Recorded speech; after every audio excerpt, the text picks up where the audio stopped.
CUET एक ऐसा examination जिसमें लगातार हमें बदलाव देखने को मिल रहे हैं पिछले 3 साल से। तो जब अब इस एग्जामिनेशन को चौथी बार कंडक्ट करवाया जाएगा 2025 के अंदर, तो एक बार फिर से बहुत बड़े इस बार इसमें बदलाव देखने को मिले हैं। तो पहले क्या था क्या नहीं था, जिस बच्चे को नहीं भी पता कोई बात नहीं, अब आगे किस तरीके से चीजें चलेंगे, किस तरीके से एग्जामिनेशन का पैटर्न रहेगा, क्या क्या सिलेबस रहेगा, वो आपके लिए जानना बेहद जरूरी है। तो इस वीडियो के अंदर मैं आपको बताने वाला हूं कि जो अभी रिसेंटली जो यूजीसी ने एक नोटिस रिलीज किया है सीयूटी यूजी और सीयूटी पीजी के लिए, तो 2025 के अंदर क्या क्या बड़े बदलाव हैं, इस वीडियो के अंदर मैं आपको हर एक इंफॉर्मेशन बहुत डीपली समझाने वाला हूं। तो जो भी बच्चा तैयारी कर रहा है, ठीक है, अब आपको यह पता होना चाहिए कि क्या हमें करना है और किस तरीके से हमें पढ़ना है, किस तरीके से हमें अपनी रणनीति बनानी है। तो वीडियो को बिल्कुल भी स्किप मत कीजिएगा, वीडियो को एंड तक जरूर देखिएगा। क्या क्या चेंजेस हैं एक एक करके मैं आपको यहां पे एक्सप्लेन करने वाला हूं। तो यूजीसी ने एक नोटिस रिलीज करा है, आप देख सकते हैं, ठीक है। तो ये नोटिस है सीयूटी यूजी और सीयूटी पीजी 2025 के एग्जामिनेशन के लिए। तो क्या क्या मेजर चेंजेस हैं, मैं देख रहा हूं कि बच्चे इस समय बहुत ज्यादा परेशान हो रखे हैं, लगातार मैसेजेस आ रहे हैं सर क्या होगा कैसे होगा। तो ये डरने वाली कोई बात ही नहीं है, ठीक है। अभी तक जैसा पेपर होता आ रहा था पेपर वैसे ही होगा, लेकिन उसके अंदर कुछ हमें चेंजेस देखने को मिले हैं। तो क्या क्या चेंजेस हैं, तो सबसे पहले यहां पर लेकर के चलता हूं मैं आप सभी को, ठीक है ना।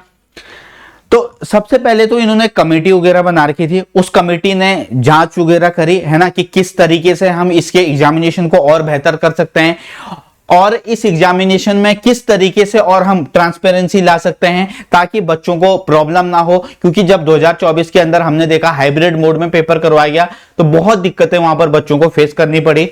तो यहां पे बच्चा, पहले मैं सीयूटी यूजी की बात करूंगा 2025 की। तो सबसे पहले और सबसे बड़ा बदलाव इस बार जो एग्जामिनेशन है वो टोटली आपका होने वाला है सीबीटी यानी कंप्यूटर बेस्ड टेस्ट, यानी आपका जो पेपर है वो अब ऑनलाइन होगा। उसके बाद second, the candidates will be allowed to appear up to maximum 5 subject.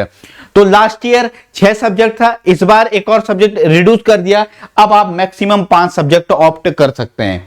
इसके अलावा the candidate will be allowed to take subject in CUET irrespective of the subject opted in class 12th within the permission limit of 5 subject। तो भाई आप सभी को पता होगा कि पहले आपका क्या होता था, क्लास 12th के अंदर जो आपने क्लास 12th के अंदर सब्जेक्ट पढ़े हैं वही आपको सीयूटी में रखने होते थे, लेकिन अब ऐसा नहीं है। आ रही है बात समझ में। The examination duration will be 1 hour per subject per paper, the 1 hour duration will be consistent across all paper. तो एक बात और कंफर्म कर दी, लास्ट ईयर तक क्या होता था, जैसे लैंग्वेज का पेपर है, लैंग्वेज के पेपर में आपको 45 मिनट्स का टाइम मिलता था, वहीं अगर मैं बात करूं जनरल टेस्ट के पेपर में आपको 60 मिनट्स मिलते थे, ठीक है। तो अब इस बार इन्होंने यूजीसी ने कह दिया कोई भी भेदभाव नहीं होगा, सभी जितने भी पेपर हैं, हर एक पेपर जितने भी सीयूटी के अंदर होंगे उन सभी के लिए आपको 1 आवर का टाइम दिया जाएगा। आ रही है बात समझ में। Next, All the questions will be compulsory and there will be negative marking। तो एक बात और, लास्ट ईयर तक जैसे जनरल टेस्ट के अंदर 60 क्वेश्चन आते थे, 85 करने होते थे, आपके इच्छा के अनुसार आप 10 क्वेश्चन कोई भी स्किप कर सकते थे, लेकिन अब ऐसा नहीं चलेगा, जितने क्वेश्चंस आएंगे उतने आपको करने होंगे और नेगेटिव मार्किंग रहेगी। सब यहां पर लिखा हुआ है, ठीक है। The standard of the questions will be based on the NCERT syllabus, ठीक है। अब यहां पे the medium of examination will be 13 languages. तो जो बच्चे लगातार ये मेरे से पूछ रहे थे टेलीग्राम चैनल पर कि सर क्या होगा किस तरीके से होगा, तो भैया इन्होंने कह दिया है कि मीडियम 13 लैंग्वेजेस में आपका पेपर होगा। कौन कौन सा, इंग्लिश होगा, हिंदी होगा, Assamese, Bengali, Gujarati, Kannada, Malayalam, Marathi, Odia, Punjabi, Tamil, Telugu, Urdu as per CUET 2024। आ रही है बात समझ में। चलिए उसके बाद फॉर 13 लैंग्वेजेस। अब जो सेक्शन 1 में आप सभी को पता था, इससे पहले क्या था, सेक्शन ए 2 पार्ट में डिवाइड था। 1A में जो हमारी 13 रीजनल लैंग्वेजेस हैं, 1B में 20 जो फॉरेन लैंग्वेजेस हैं। तो इन फॉरेन लैंग्वेजेस को अब हटा दिया गया है, ठीक है। The admission in the programme of these, तो जो ये लैंग्वेज हटा रखा है इनकी जगह आपका जनरल एप्टीट्यूड टेस्ट रखा गया है। The general test currently is vogue to be redesign as general aptitude test. तो जो अब इससे पहले जनरल टेस्ट था, अब उसका उसको जनरल एप्टीट्यूड टेस्ट कहा जाएगा, ऐसा इन्होंने कहा है। अब यहां पे next, the domain specific subject paper on entrepreneurship, teaching aptitude, fashion studies, tourism, legal studies and engineering graphics are to be discontinue. तो ये जो डोमेन के सब्जेक्ट हैं फिर से सुन लीजिए, entrepreneurship 1, teaching aptitude 2, fashion studies 3, tourism 4, legal studies 5 और engineering graphics, इनको हटा दिया गया है।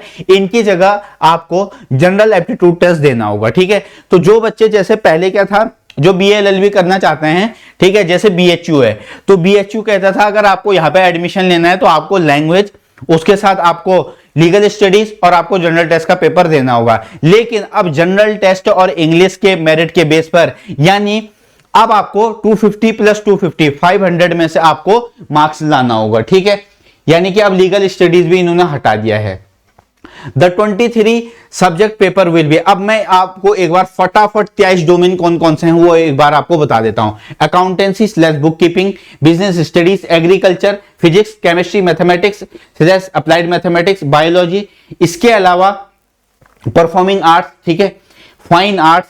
नेक्स्ट, इसके अलावा एक और सब्जेक्ट है यहां पे, फाइन आर्ट्स हो गया, geography, history, home science, mass media communication, political science, psychology, sociology, Sanskrit, environmental science, इसके अलावा knowledge transition practice in India, इसके अलावा फिजिकल एजुकेशन, ठीक है, एंथ्रोपोलॉजी, इकोनॉमिक्स, इसके अलावा कंप्यूटर साइंस, ठीक है। तो ये सारे के सारे 23 आपके पास डोमेन रहेंगे।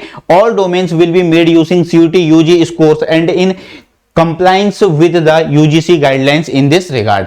अब CUET PG में भी देख लेते हैं। UG की तो हमने बात कर दी, तो भैया UG वाले बच्चे परेशान मत होना, सारे के सारे चेंजेस बता दिए हैं, ठीक है। ये नहीं कि इधर उधर भटक रहे हैं, आज वो वीडियो देख ली, कुछ नहीं, कोई भी फायदा नहीं है। जब मैंने बता दिया है कि ये चेंजेस हैं, सबसे पहले 6 डोमेन रिड्यूस कर दिए जिनका मैंने अभी तुम्हें बताया, और सारे के सारे पेपर आपके 1 आवर के होंगे, ठीक है। इसके अलावा CUET PG का भी इन्होंने कह दिया कि CBT मोड में होगा, वो तो खैर पिछले बार भी CBT मोड में था।